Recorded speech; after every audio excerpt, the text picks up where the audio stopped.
Ito guys, pakita ko lang sa inyo kung gaano kalakas itong binili nating Re-M na car wash machine, no? Ayan guys, nakita ninyo. Malupit to guys, malakas to guys. Meron siyang water inlet na 2 meters, no? Ito, pinalitan ko lang para mahaba, no? Doon siya nakakonect sa ating balon, no? May balon tayo. Tapos ito, mga 10 meters to guys, no? 10 meters.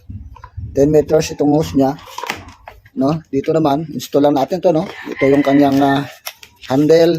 Tingnan mo kung gaano kalakas, oh. Malakas to guys, malakas. Ayan, oh, abot ko hanggang panel guys, oh. Ayan, oh, kalakas to. Ngayon guys, mag-igib tayo ng tubig, no?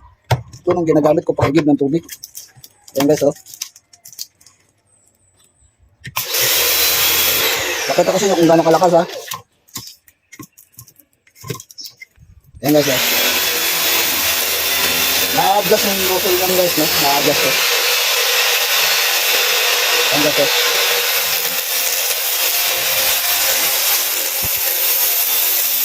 Ayan guys, oh. Tutok-lak, oh. Tutok-lak yung pintura. Ganun kalakas to guys. Nakalakas. Ayan, give tayo tubig. Ayan guys, oh. Ito po. Ayan guys, oh. Matibay to, matibay. Ayan, 10 meters ang haba yun guys. Kaya pwede nung gamitin ko. Pinis ko sa motor o kaya sa sakyan guys. Pwede. Guys, oh.